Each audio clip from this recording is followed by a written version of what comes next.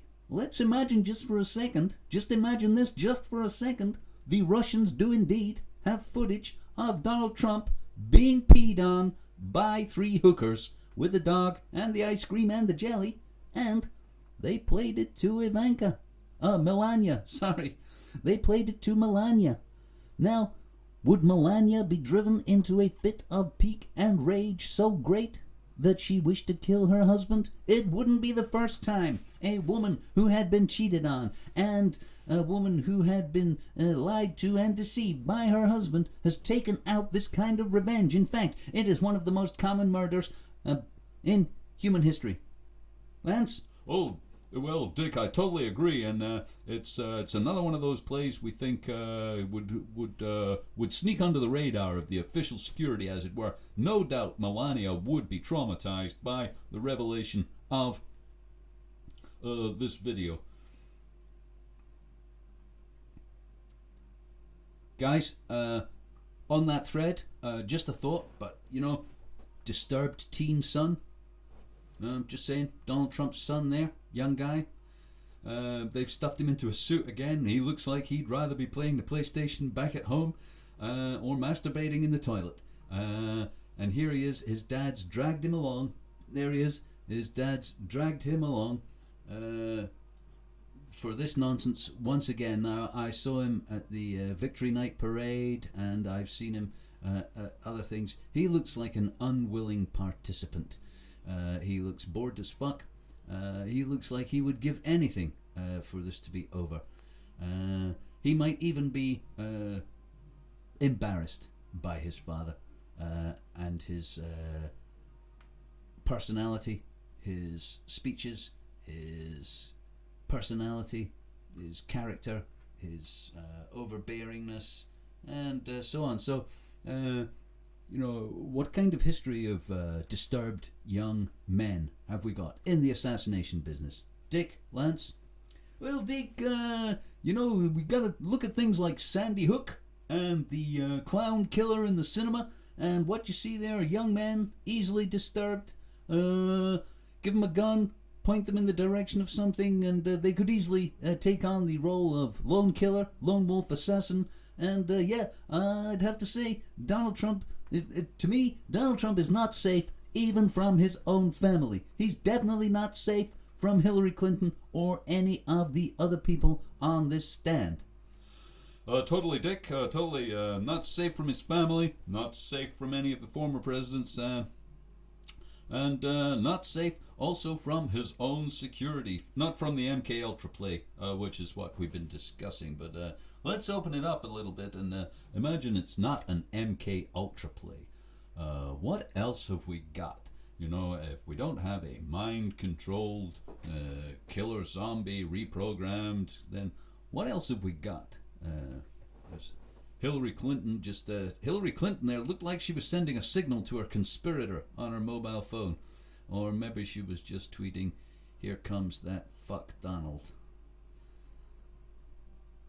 So, well, Lance, Dick Faceplant here. I'd say if we're not talking about the MK Ultra play, then we're talking about the foreign intelligence or even internal intelligence. Now, let's look at the internal intelligence play here, because something we haven't touched on so far is the Syrian conflict and the ISIS conflict and the CIA's involvement in that and the antithesis to Russia. Dick, Lance, interesting you mentioned Syria there. I've been meaning to talk about Syria and the Russians and the CIA and that angle. So let me just lay some things out for you before we get into that. As we know, America spent 4 years fighting ISIS in Syria. 4 years. And they had, aircraft carriers, fleets of ships, thousands of planes out there in the desert bombing ISIS in Syria and Iraq for 4 years. Oh dear, they just couldn't stop them, couldn't find them, couldn't prevent them taking over more and more territory. The ISIS caliphate kept getting bigger and bigger and bigger, even though the world's greatest superpower was bombing them relentlessly, or so we were told. And then along comes Russia. Russia comes to aid Assad in Syria. He's there a couple of weeks. The Russians are in Syria a couple of weeks. Why? What a surprise. They find 5,000 oil tankers, 3 oil refineries and 2 storage depots within days. Their planes bomb them, destroy them, and that pretty much cut the feet out from ISIS in Syria and Iraq. Now, in my view, ISIS were funded by the CIA and the Saudis and their Sunni friends to create a United States of Sunni Arabia in the Middle East, and the involvement of the Russians stopped that in its tracks, killed it dead.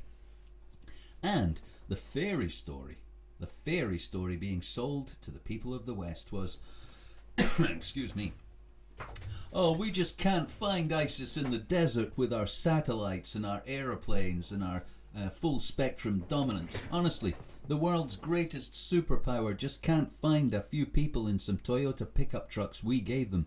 We certainly can't find the oil refineries we built, even though they're on Google Maps. We certainly can't find the oil storage depots we built, even though they're on Google Maps. We can't find 5,000 oil tankers being used to ferry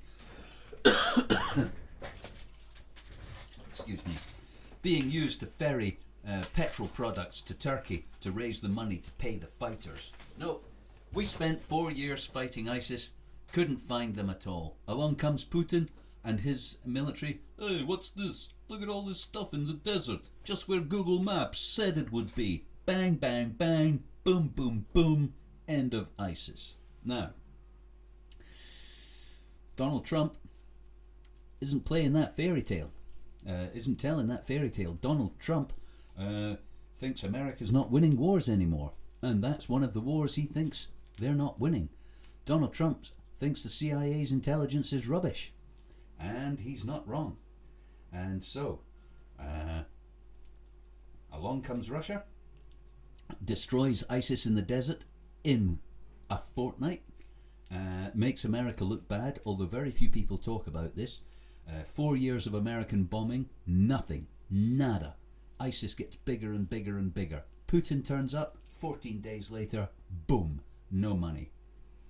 Denuded financial situation leads to less and less fighters and less money, less and less territory, and essentially Assad and Putin are back in control in Syria. So, so how do you think the CIA assassination play might revolve around that, Dick Lance? Well, Dick, you've Oh, wait a minute, guys. I think is this Donald? Nope. Let's just turn up the coverage here.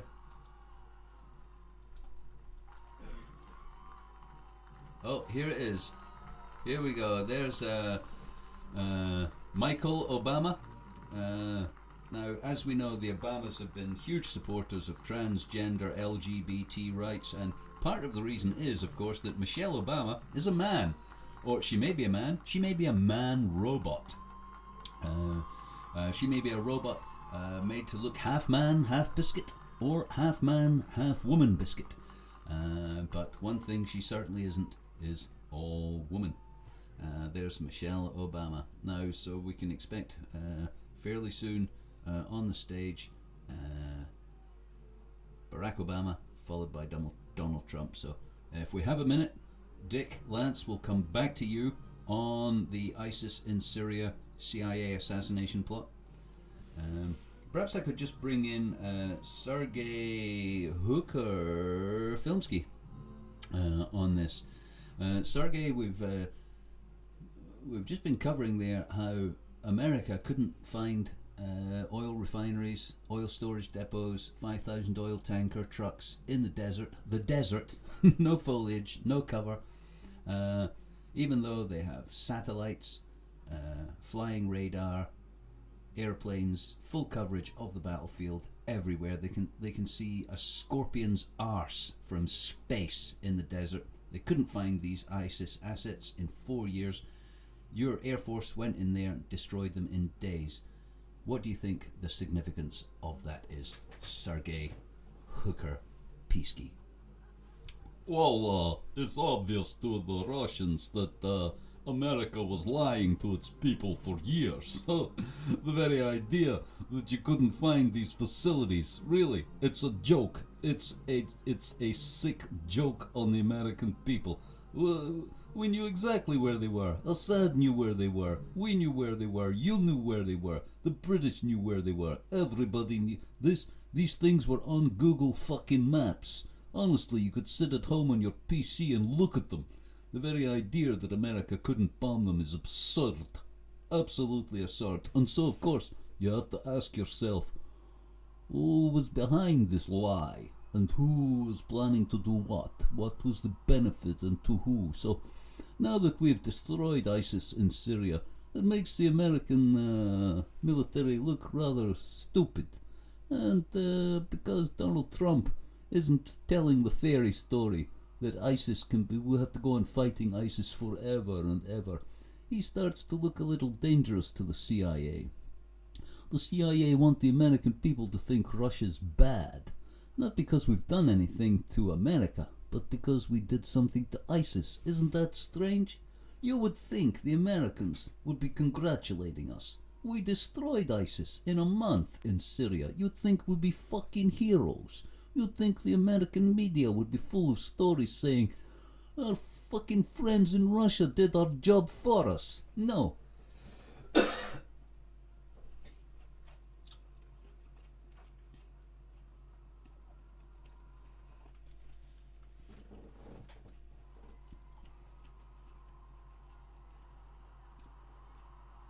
Interesting point, Sergei.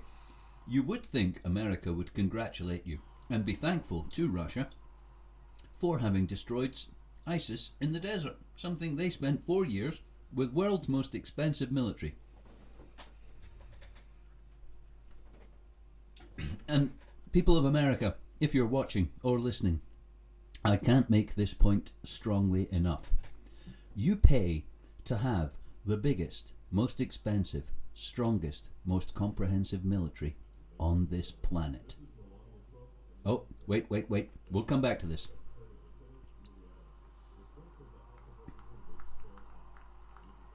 Who are we getting? And through the round window. Who's coming through the door?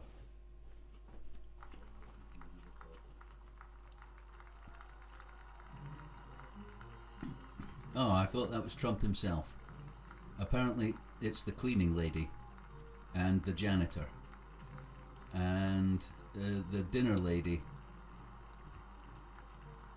and the cook. Okay, so people of America, I cannot put this strongly enough.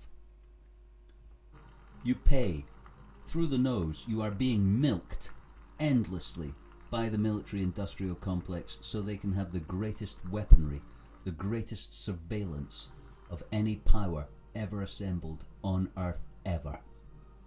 And in 4 years, you couldn't find some giant petrol refineries in a desert. Really? Now, are you fucking stupid? And or is your government lying cocksuckers? Or both? I say it's both. If you believe that shit, you're fucking stupid. And if your government told you that shit, they're lying cocksuckers. That's the way it is, America. Your government are lying, thieving, evil cocksuckers who bled you dry for billions and billions of dollars for years for a military that they pretend couldn't find a petrol refinery in a desert that they built that you can find on Google Maps. Really? Do you buy that shit? Really? Meanwhile, they tell you that Islamic terror, people with beards and rusty pickup trucks are the greatest threat to your way of life ever. And you buy that shit? Really? Then, lo and behold, we're talking decent military, the Russians. They've got some pretty decent aircraft. They've got laser-guided bombs and radar, kind of stuff that you've got, kind of stuff that America's got. They turn up in Syria and booyakasha! All of those assets are blown up within days. Now, what does that tell you about your military? Either they're inept and you wasted all your money, or they're lying to you and you're stupid scum. You can have it either way. So, subsequently, the story now goes, Russia's awful, Russia's evil, Russia's terrible. And instead of thanking and congratulating them, they're pilloried and demonized for this. Now, who are we getting now? This must be Obama, one would think.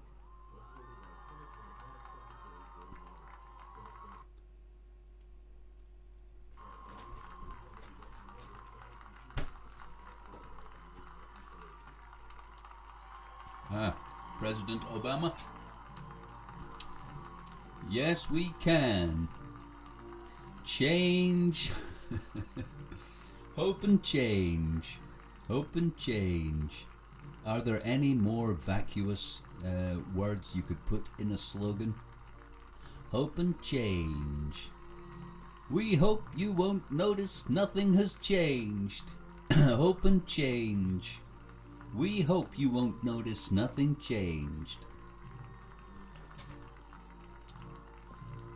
And again, people of America, I'd just like to offer you this observation. President Obama, far from being a liberal reformer who changed anything in America, he continued the policies of the previous government, the Bush administration, seamlessly. In fact, he increased drone killing, drone assassination, and the deployment of drones around the world. He added to the destabilization in the Middle East. His administration bombed Libya back to the Stone Age, causing the flood of immigration into Europe, which is partly responsible for Brexit. His administration helped the Saudis fund and create ISIS in the desert of the Middle East in the hope that they would take over parts of Iraq, Syria, and form a giant Sunni, American-friendly Arab state stretching from the Gulf to Turkey.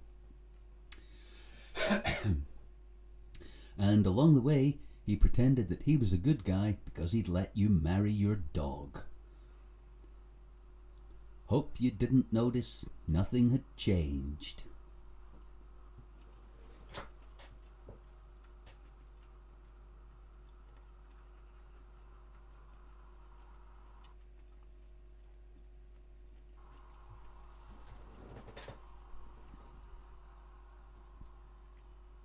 So, well, we've still got you in the studio, Sergei Hooker-Pisky. How do you think the Trump administration is going to be different? Well, first of all, I think Trump isn't interested in the creation of a Saudi superstate or the United States of Saudi America. Oh, here he comes now. Thanks, Sergei. It is indeed. Oh no, it's not Donald Trump. It's a box of cigars. Oh no, it's the Bible. It's the Bible. It's the mumbo jumbo he's going to swear on. And that lady there, she must be the special mumbo jumbo carrier.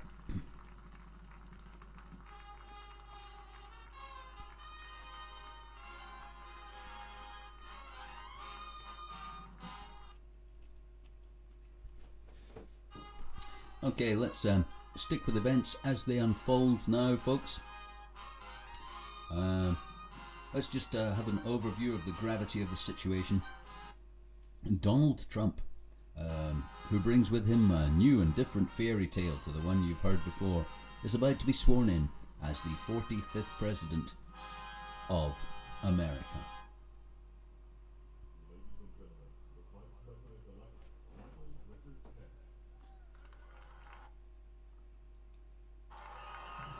Oh, but first we're getting your stand-in. Mike Pence. Now here's a man who isn't about to bring in a new age of rights for the LGBT community. In fact, this is a man who is for chemical conversion or reconversion or psychotherapy for gay people, because he believes it's not a choice, it's a disease. Now personally, I don't care what you want to do with your dick or your pussy, as long as you're doing it to your dick or pussy, or you have the consent of somebody else's dick, ass or pussy to do things with your dick, ass or pussy. I think, yeah, whatever you like, dude. I have no interest and no axe to grind on you. I in fact support and celebrate the freedom of human beings to do exactly what they want, whenever they want. I'm a big fan of free will. And so the idea that this man should bring in laws or be in charge of an authority that might clamp down on your freedom, not good. In fact, a lot of Donald Trump's team are overt fascists. They really are. They're control freaks. What's the guy who's against abortion? Yeah, a lot of American politics is a distraction from what's actually going on. While the Obamas are talking about marrying your dog and being able to choose which bathroom you go in, the Republicans are always talking about abortions.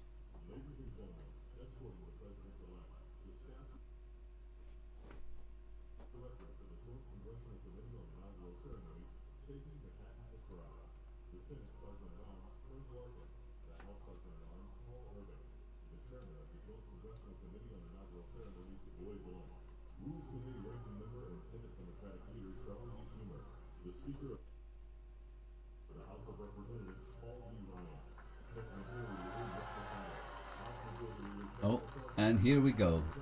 Ladies and gentlemen, waiting in the wings. It's the moment we've all been waiting for.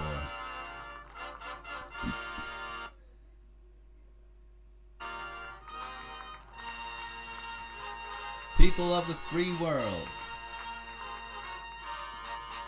Ladies, gentlemen, boys, girls. Gender fluid, androgynous, sex confused teens, unborn fetuses of the world. The new leader of the deceived world. Orange chump. I mean, Donald Trump.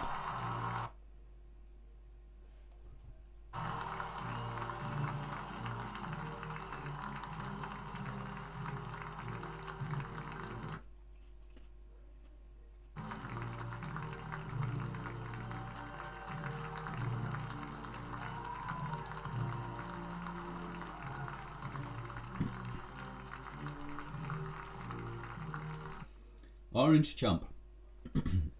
President-elect.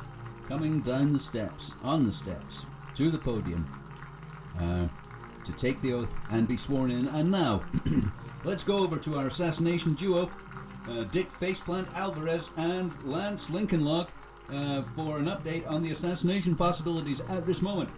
Dick? Well, if anything's going to happen, now would be as good a time as any.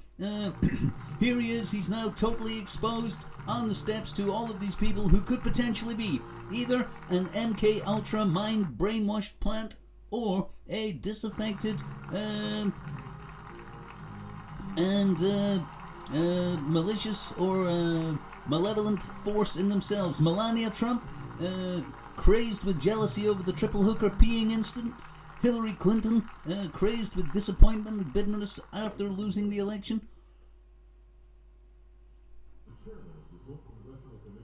Even the mumbo-jumbo man about to use the mumbly-jumbly Bible to swear him in. Any one of these could be involved in the MK Ultra plan. If you have a seat, you can sit down. Okay, thanks, Dick. We're going to go over to Mr. President, Mr. Vice ritual President, itself. Mr. President-elect, Mr. I'll Vice leave you to it President-elect. for a few minutes. Ladies and gentlemen, welcome to the inauguration of the 45th President of the United States of America.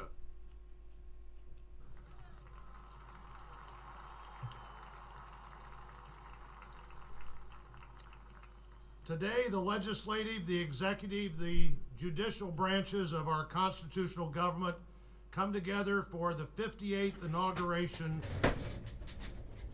of the President of the United States. It was also the first inauguration on this side of the Capitol. President Ronald Reagan said that what we do here is both commonplace and miraculous.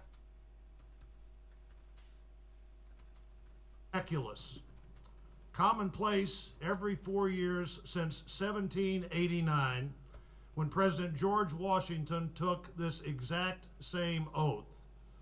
Miraculous because we've done it every 4 years since 1789, and the example it sets for democracies everywhere. Washington believed the inauguration of the second president would be more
toward none and charity for all.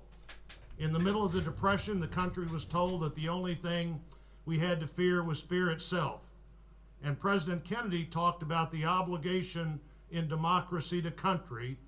The great question that day was, ask what you can do for your country. So we come to this place again, commonplace and miraculous, a national moment of celebration, but not a celebration of victory, a celebration of democracy. And as we begin that celebration, I call on His Eminence Timothy Michael Cardinal Dolan, Reverend Dr. Samuel Rodriguez, and Pastor Paula White Kane to provide readings and the invocation.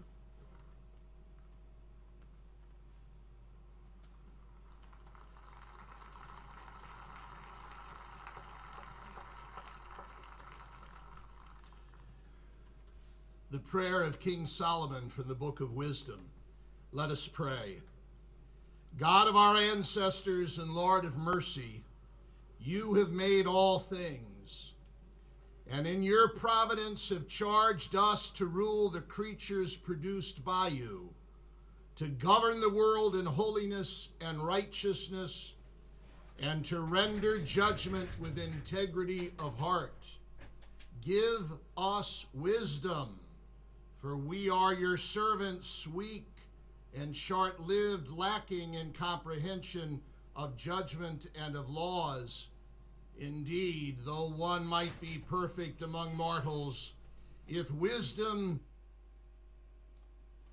which comes from you be lacking, we count for nothing.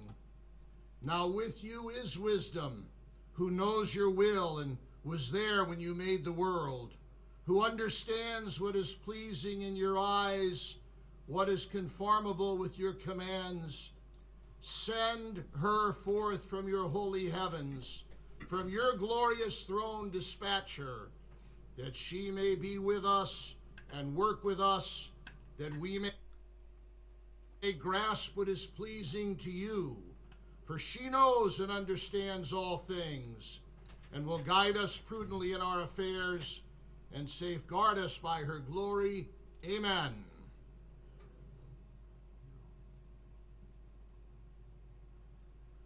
From the Gospel of Matthew, the 5th chapter. God blesses those who are poor and realize their need for Him, for the kingdom of heaven is theirs. God blesses those who mourn, for they will be comforted. God blesses those who are humble, for they will inherit the earth. God blesses those who hunger and thirst for justice, for they will be satisfied. God blesses those who are merciful, for they will be shown mercy. He blesses those who are pure in heart, for they will see God. God blesses those who work for peace, for they will be called children of God. God blesses those who are persecuted for doing right, for the kingdom of heaven is theirs.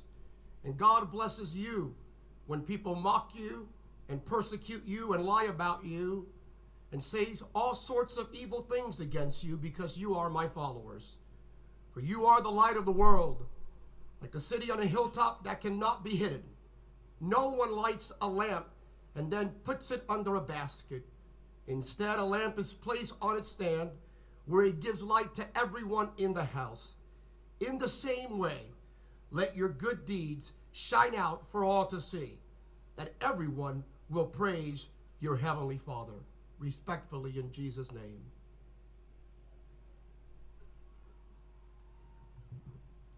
We come to you, Heavenly Father, in the name of Jesus, with grateful hearts, thanking you for this great country that you have decreed to your people.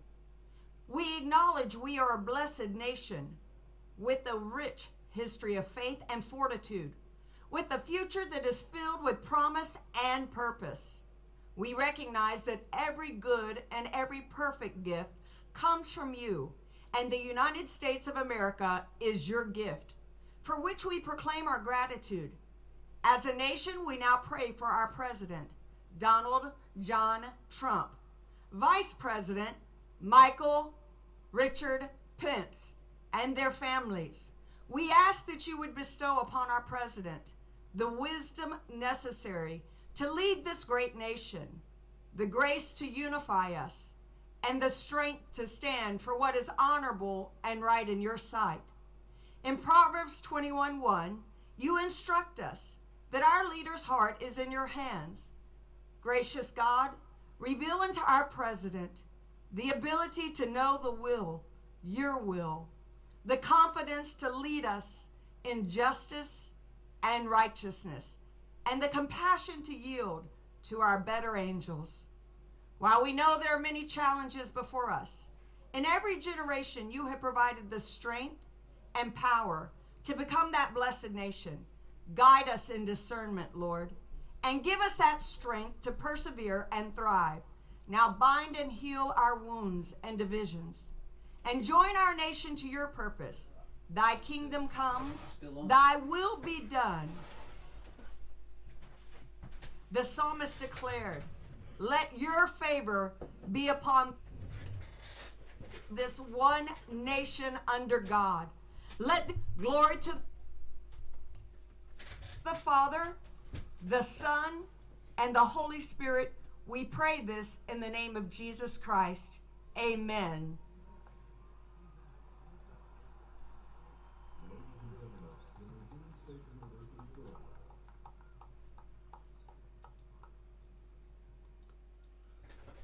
Well, that was some top-class mumbo-jumbo there. The mumbly-jumbly of America is, of course, the Christian Abrahamic mumbly-jumbly. Let's just have a look at the spiritual spectrum or framework within which America operates. The Christian belief believes every single baby born is a sinner from the get-go. Nobody's missing out. You're all sinners as soon as you're born, and you all require God to forgive you continuously. Otherwise, you burn in hell forever. Now, as a horror story for children goes, that's right up there with Hansel and Gretel, isn't it? You know, but as a spiritual belief, it's pretty fucked up, if you ask me. There are some equally fucked up religious beliefs out there. I would say Judaism, Islam, and Christianity are the worst, most unpleasant, least spiritual belief systems on earth. And if you ask me, if I had a choice, let's say, where I would like to be born and under whose mumbo-jumbo I would like to live, I'd have to say Chinese ancestor worship sounds pretty good. I mean, what's not to like? If you're good and nice and people like you, they continue to talk about you after you're dead, and you get the occasional mention and people think well of you when you're gone. There's no divinity. Questions about the where did it all come from? How did we all get here? Why is there a planet Earth? Why are we here? What are we here for? That is secondary to living in balance and harmony with the people and the world around you. And, you know, it's kind of academic, isn't it? How we got here, where it all came from. I mean, who gives a fuck, really? It won't affect the price of cheese. It won't change who you are. Your purpose in life is for you to find out, not to be given to you by some deity, in my opinion. Let's go back to the show, because it looks like the sacrificial virgins are giving song.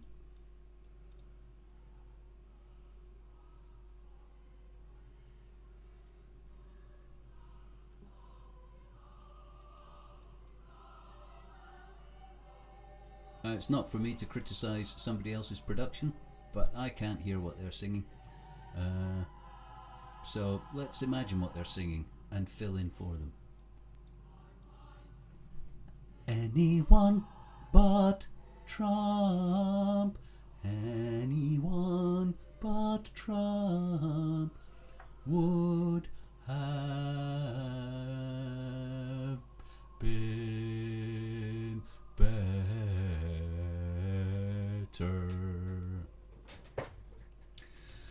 Actually, I don't mean anyone but Trump. Pick anyone. I don't believe, genuinely, I don't believe President of the United States is a powerful position. Sure, there's some executive power goes with the job, but at the end of the day, America's owned, bought, and paid for by the people who own and bought and paid for it. There's little room for manoeuvre, being the president. I believe the president's team is more responsible for what happens, and so we can expect business as usual from the Trump team.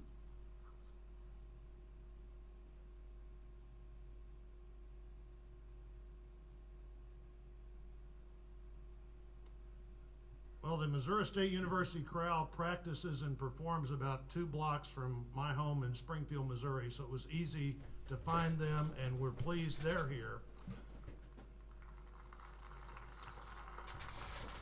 That was a slight dig at all the people who turned down the chance to be here. Also a great opportunity for me to introduce my colleague, the Senator from New York, Chuck Schumer.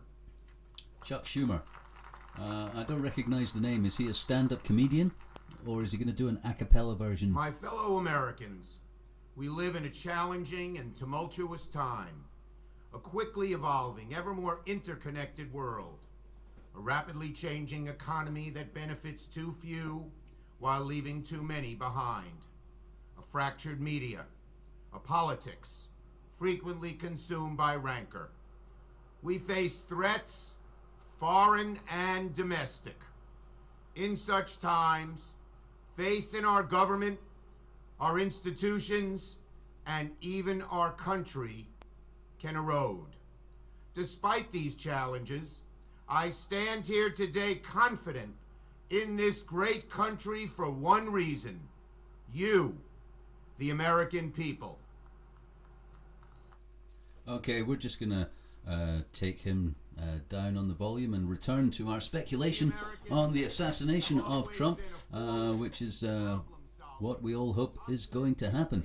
And just before Trump appeared, we were talking to our sports duo Dick Faceplant and Lance Lincolnlog about the possibility of a CIA assassination because of Trump's intention to foster good relations with Russia instead of perpetuating the myth that Russia's a bad guy and vast amounts of money should be spent on the military in order to counter them. So let's go back to their continued coverage of Donald Trump's assassination. Thanks, Dick. Dick here, and as I was saying before all these jokers started talking, the CIA surely could manage an assassination. The question is, will they wait? Or will they do it now? Have they got the bottle for something as spectacular and as in your face as killing him at the inauguration? Or will Donald Trump bite on a poisoned pizza? Or swallow a chunk of lead as he goes on some official business? Maybe one day Donald Trump will be peed on by somebody with a poisonous bladder full of CIA urine. That's one way it could go down. Get it, go down. But there is no doubt, is there, Lance, that the CIA have been confounded by Donald Trump's lack of interest in making Russia into the demon of the fairy story. Well, that's right, Dick. The CIA definitely have the assets to assassinate Donald today, tomorrow, whenever they want. Question is when, how, why would they? And at the moment, the CIA would like us to believe, I say us, so the American people and the world, that Russia's done some really bad things and that we need to all treat Russia as if they're the enemy. This way, military spending can continue, increase, accelerate. Bear in mind that the threat of terrorism can really only go on for so long.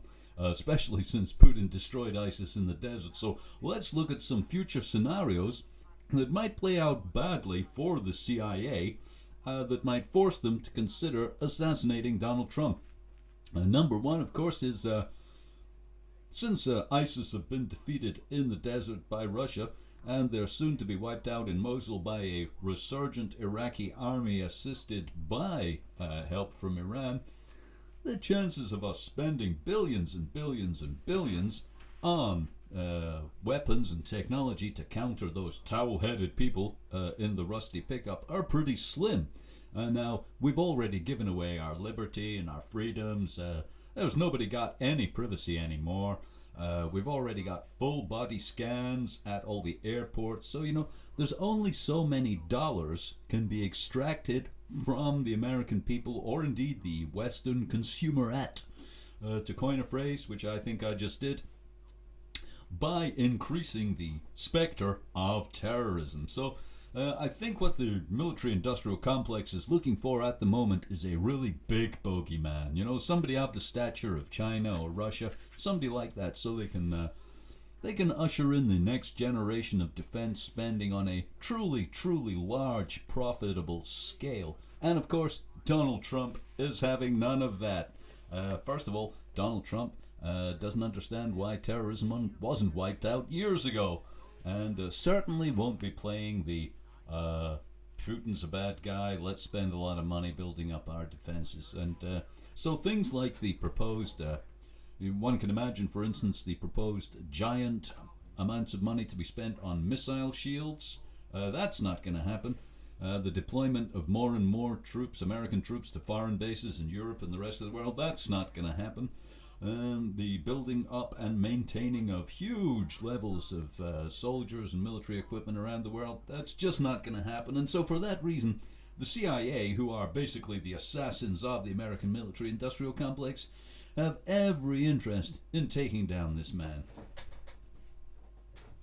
That's right, Lance, and it could happen any minute now. They've only got minutes left now before he becomes president, and bear in mind, as soon as he becomes president, the chances of once he becomes president, if you like, the outrage, the scandal will be so much greater. I believe, as it stands at the moment, Obama, if he were assassinated right now, Obama would continue as president until another election. Oh, that's right, Dick. So, virtually minutes on the clock for the CIA here. Let's have a listen to the mumbo jumbo as they jumbo the mumbly.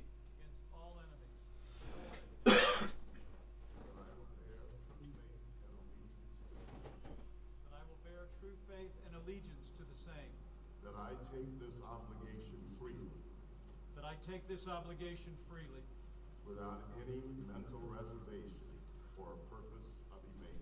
Without any mental reservation or purpose. Mike Pence taking the oath there. I swear I will hate gays, hate non-Christians, hate single moms, hate people who have abortions. I swear I will do everything in my power to make sure that people have to do what I say because I am a fascist. So help me God. Well done, Mike. Well done.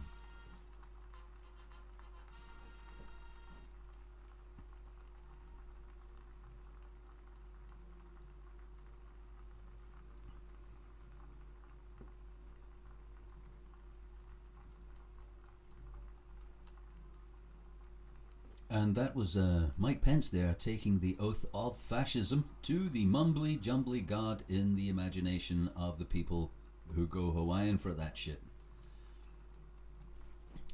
And surely now we are fast approaching the moment of no return for the assassination of President-elect, because within a few moments Donald Trump, Orange Chump, will become the president of, leader of the free world, deceiver of the unfree world.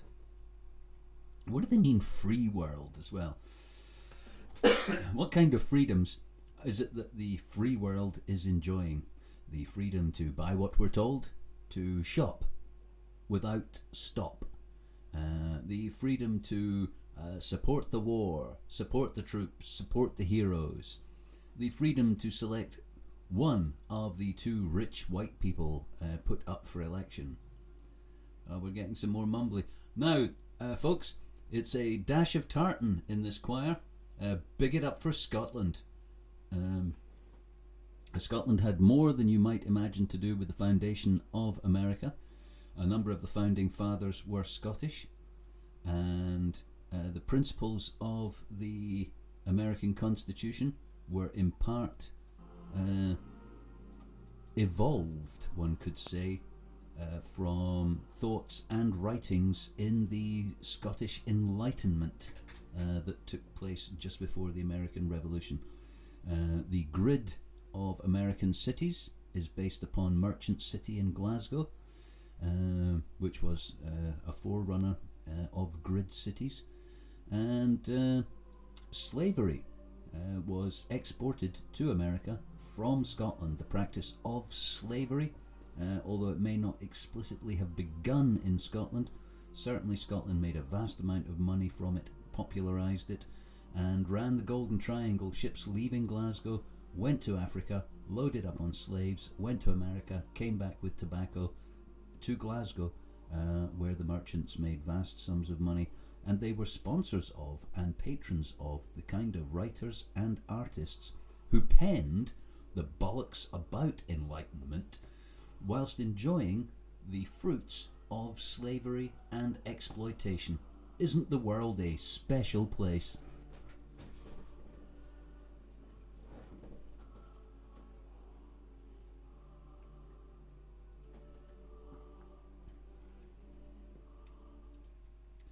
So while we're having a song from the massed choir of, I don't know, they look like Star Wars extras. Not Star Wars, Planet of the Apes. Anybody remember the Planet of the Apes film with the people underground with a nuclear missile they thought was God, and they were worshipping it, but they were all mutants? I wish I could get you a picture of that.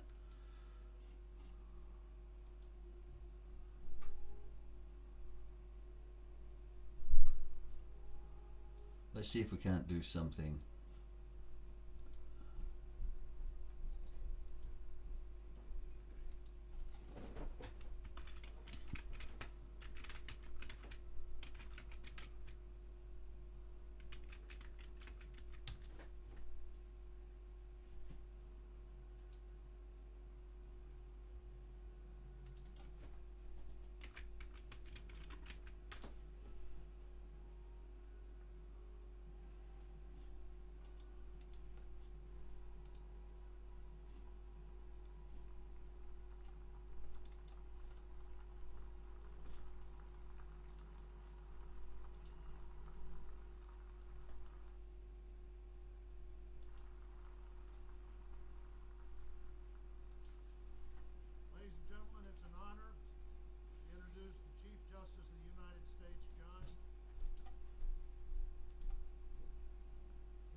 Okay, just bear with me. I'm going to have to refresh the stream again. I suspect we'll have to watch the same advert again.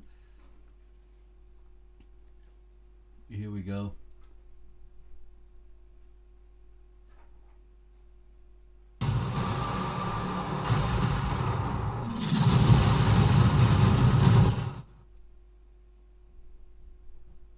Oh no, it's a different advert. War!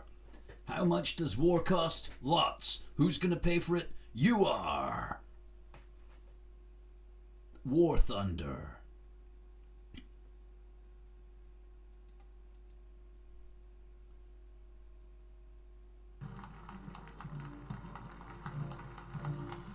Donald Trump. War Thunder.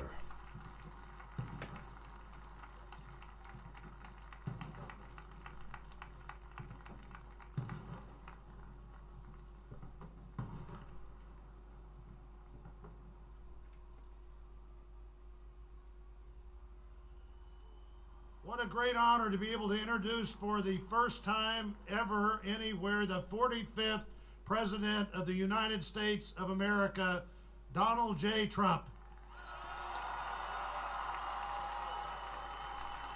Well, we missed the signing in there. The mumbly jumbly passed us by, but now we're going to get a speech from the Orange Chump. Let's tune in, find out what it's all going to be about.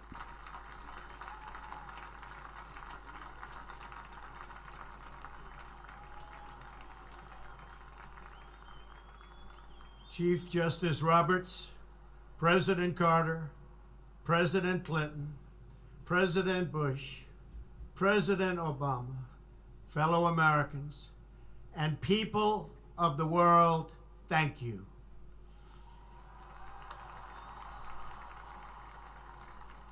We, the citizens of America, are now joined in a great national effort to rebuild our country and restore its promise for all of our people. Together, we will determine the course of America and the world for many, many years to come. We will face challenges. We will confront hardships, but we will get the job done. Every 4 years, we gather on these steps to carry out the orderly and peaceful transfer of power. And we are grateful to President Obama and First Lady Michelle Obama for their gracious aid throughout this transition. They have been magnificent. Subtitling for the hard of thinking.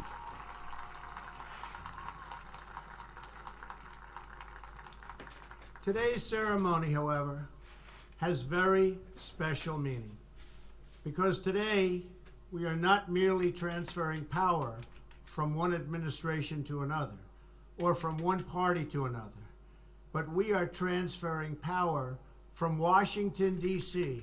and giving it back to you, the people.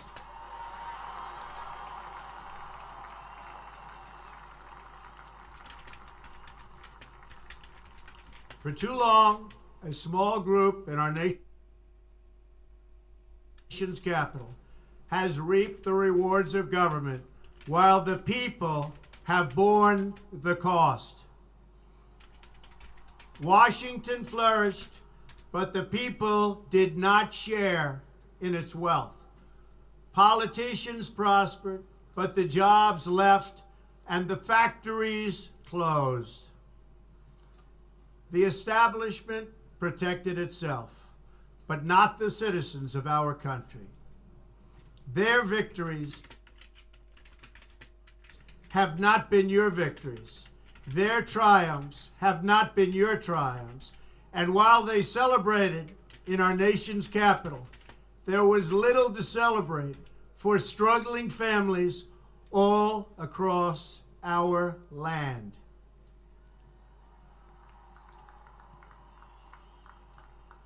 That all changes starting right here and right now, because this moment is your moment. It belongs to you.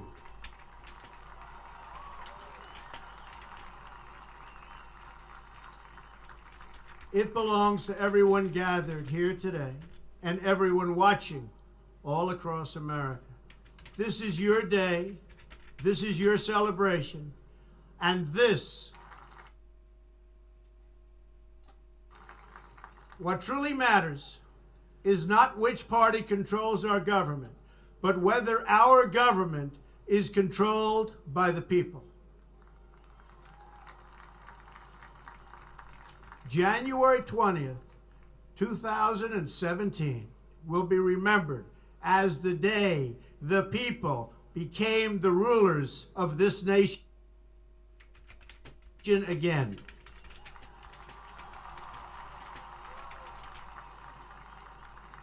The forgotten men and women of our country will be forgotten no longer. Everyone is listening to you now. You came by the tens of millions to become part of a historic movement the likes of which the world has never seen before.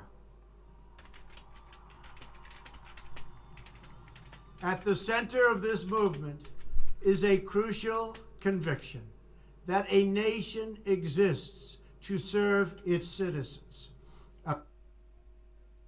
Americans want great schools for their children, safe neighborhoods for their families, and good jobs for themselves.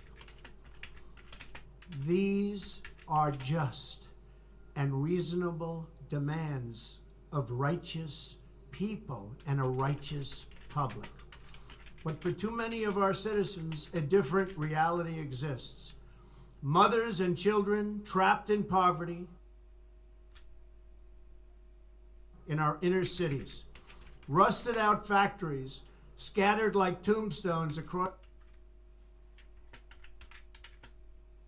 the landscape of all knowledge, and the crime and the gangs and the drugs that have stolen too many lives and robbed our country of so much unrealized potential. This American carnage stops right here and stops right now.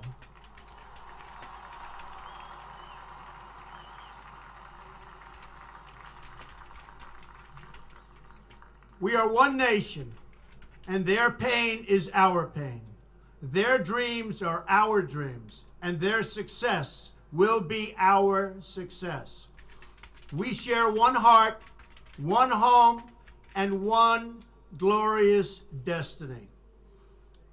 The oath of office I take today is an oath of allegiance to all Americans.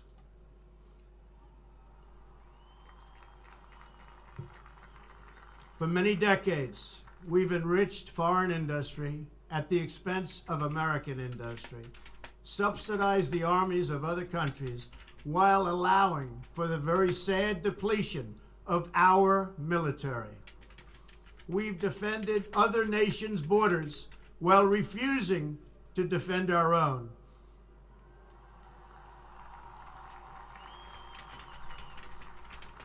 And spent trillions and trillions of dollars overseas while America's infrastructure has fallen into disrepair and decay.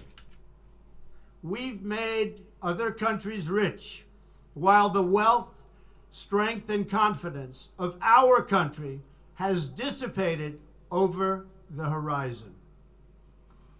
One by one, the factories shuttered and left our shores, with not even a thought about the millions and millions of American workers that were left behind. The wealth of our middle class has been ripped from their homes and then redistributed all across the world. But that is the past, and now we are looking only to the future.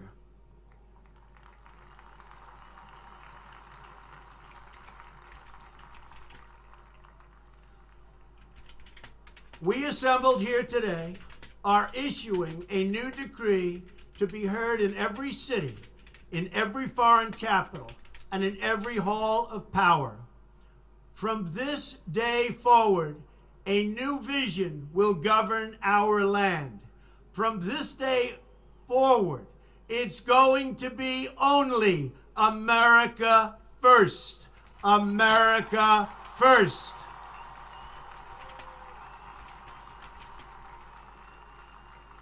Every decision on trade, on taxes, on immigration, on foreign affairs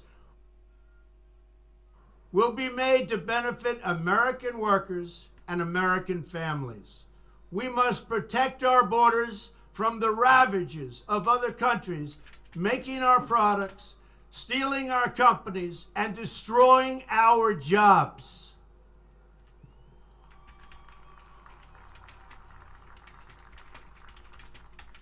Protection will lead to great prosperity and strength. I will fight for you with every breath in my body, and I will never, ever let you down.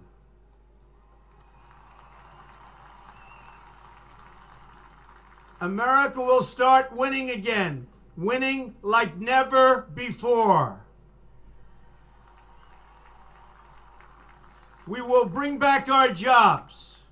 We will bring back our borders. We will bring back our wealth. And we will bring back our dreams.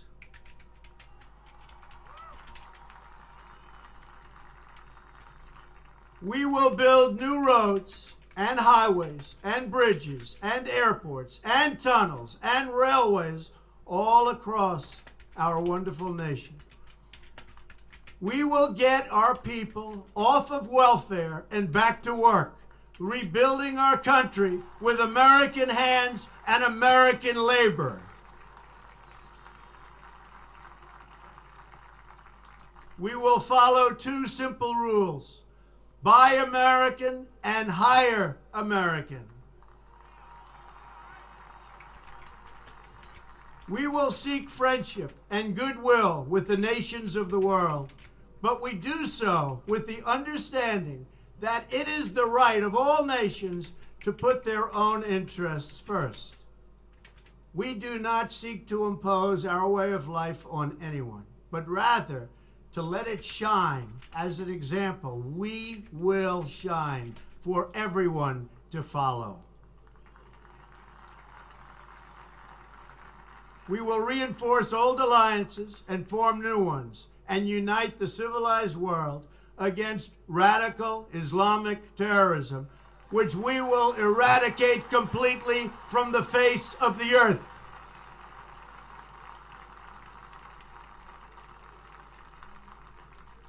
At the bedrock of our politics will be a total allegiance to the United States of America.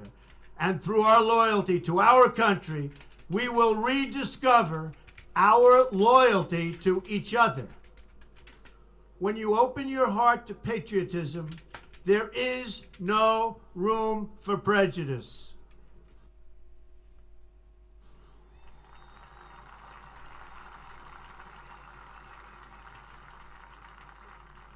The Bible tells us how good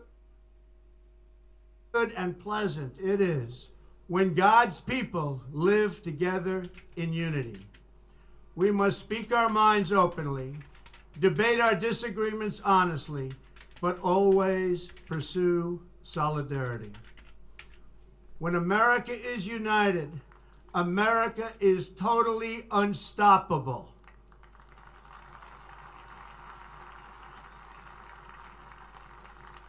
There should be no fear. We are protected, and we will always be protected. We will be protected by the great men and women of our military.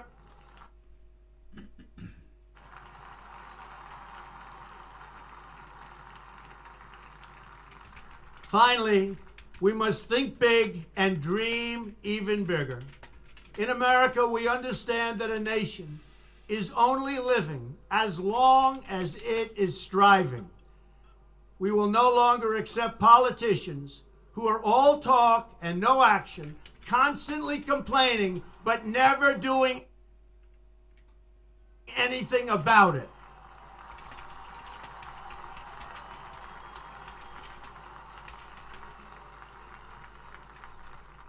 The time for empty talk is over. Now arrives the hour of action.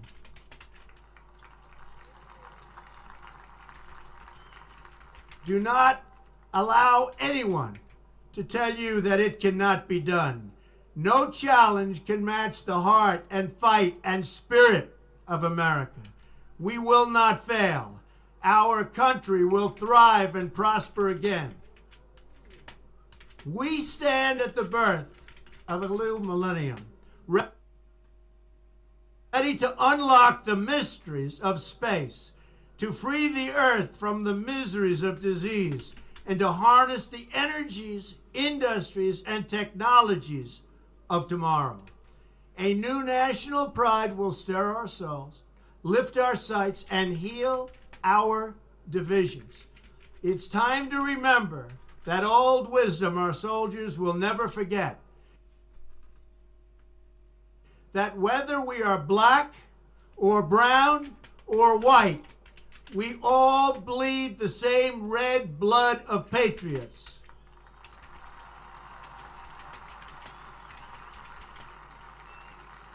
We all enjoy the same glorious freedoms, and we all salute the same great American flag.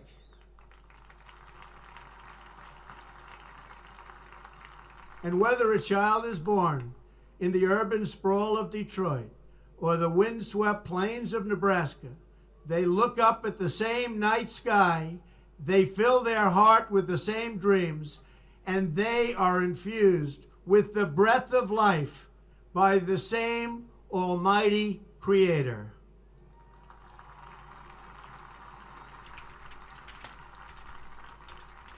So to all Americans in every city, near and far, small and large, from mountain to mountain, from ocean to ocean, hear these words: you will never be ignored again.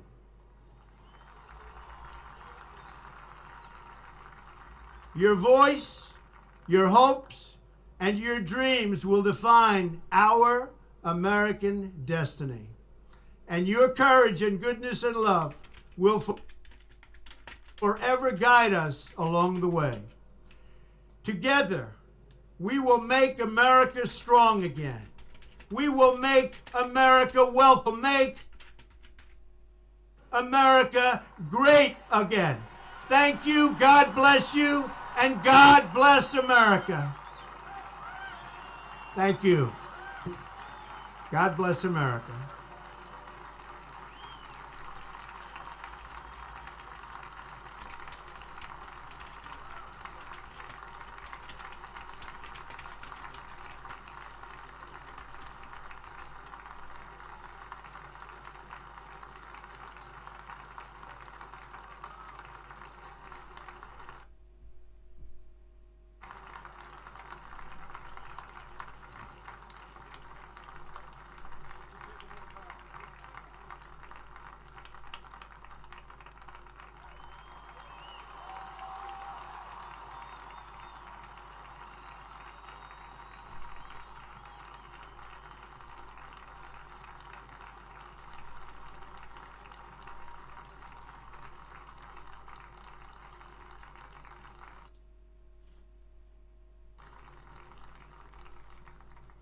This time, I call on Rabbi Marvin Heyer, Reverend Franklin Graham, and Bishop Wayne T. Jackson to provide readings and the benediction. Well, ladies and gentlemen, we won't be having any more mumbo-jumbo today from any of these people. Instead, we're going to wrap it up with some final words from my guests in the studio today.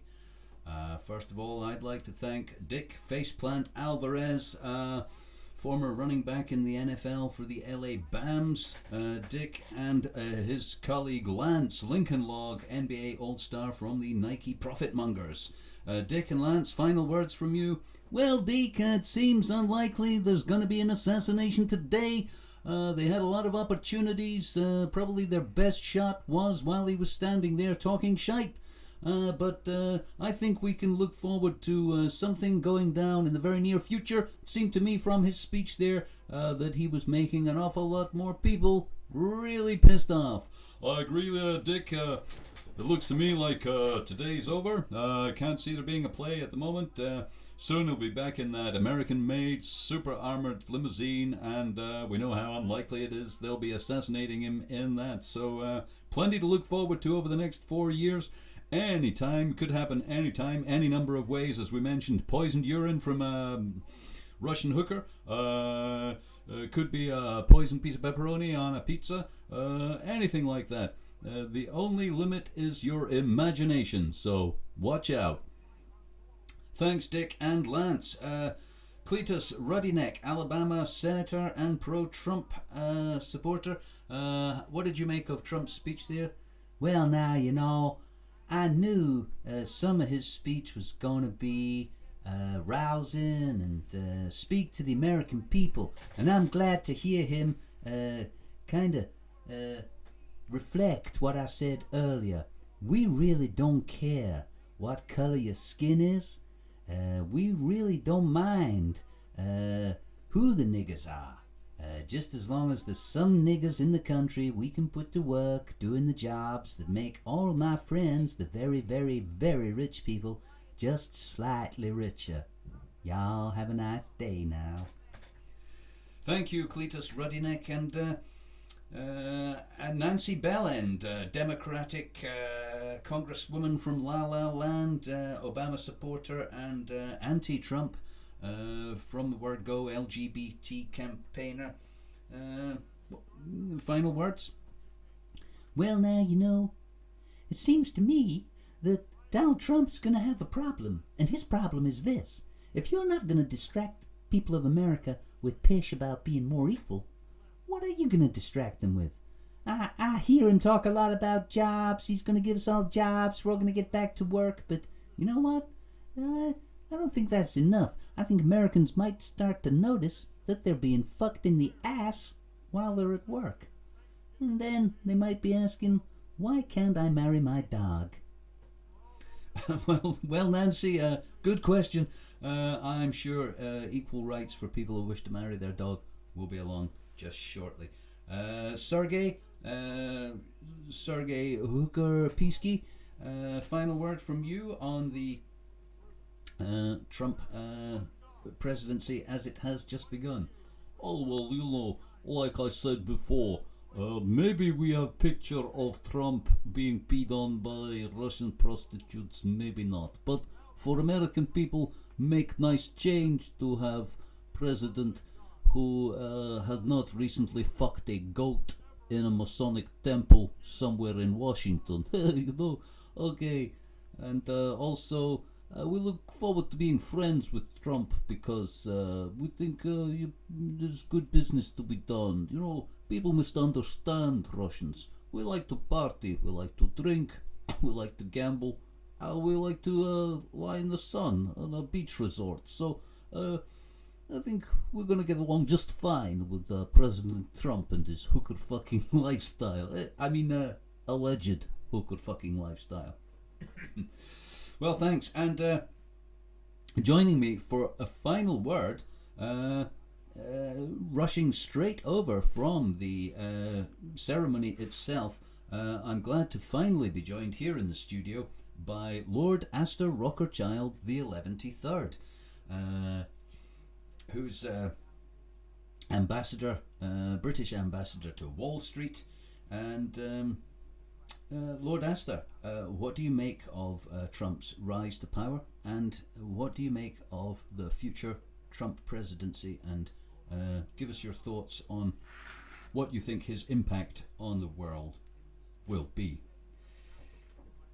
Well, it's terribly regrettable, really. I mean, the man's an oik, really. Uncultured, uncouth, with terrible education, awful accent, terrible hair, and this is a man who had to buy his own furniture. He has no breeding, he has no class, and the terrible thing is he's decided that he should, as he said very explicitly in his speech, American jobs, hire American, fire American, buy American.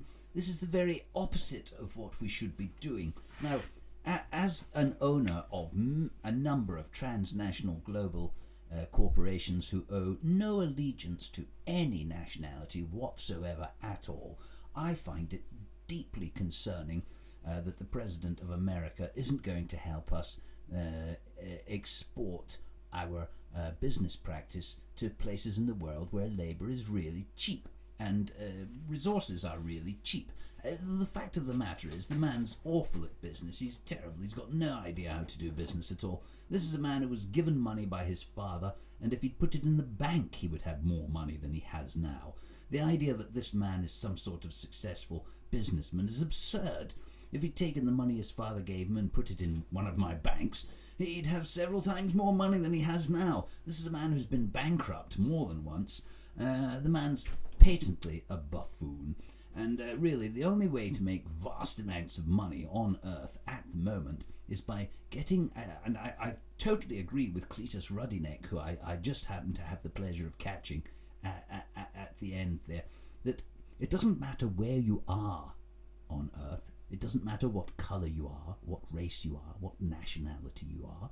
All that matters is whether we can fuck you over and make a buck.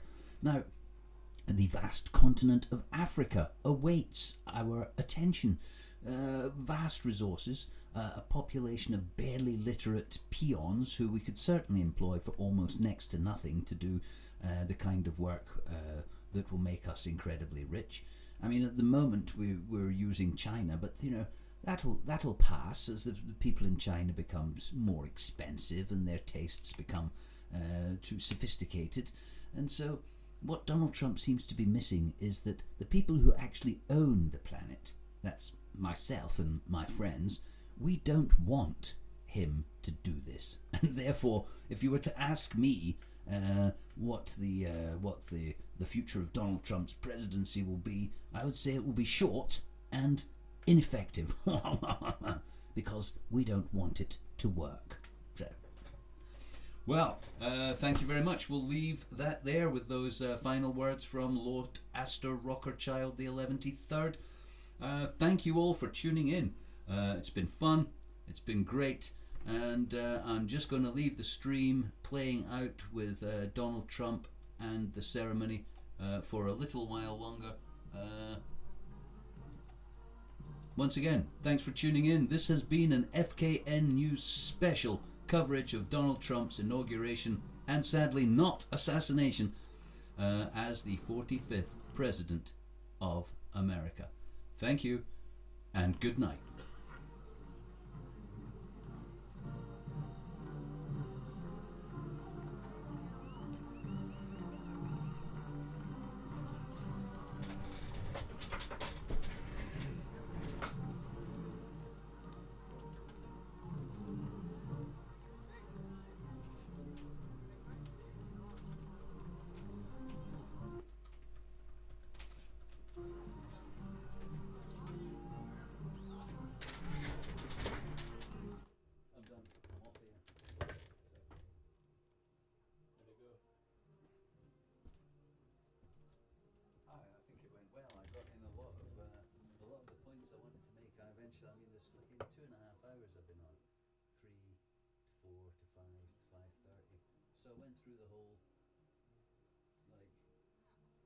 Russia found all the stuff in the desert in fucking a week.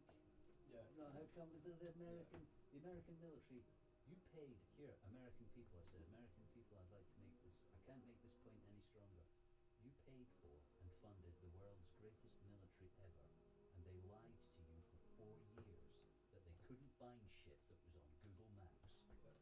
Putin turns up, and in 2 weeks, he's destroyed it and ruined the whole United States of Saudi America. That's why the CIA want you to hate America. Yeah. Well, some of them aren't. Some of them are like, some of them are Jew-hating, nigger-hating, white redneck fucks, and they think I work for the CIA. Still working for the CIA then, Deke, and calling me a gatekeeper, which is. People are so self-absorbed to think that somebody that they watch on YouTube has anything to do with the fucking kind of. Yeah, like. If you look what I've stumbled across. In my powers of deduction, you work for the CIA. You disagree with me, therefore you can't just exist. Exactly. You are doing something that does not follow my You must have been supported and sponsored. Yeah. A person left to their own natural devices would of course agree with me and see the world as I see it. But no. So there we go. I think I peaked at about 100. So do you want to go to Tesco? I'll give you this 20 quid I stole you. What do you mean? Do you want me to take you to Tesco? Big Tesco, yes, please.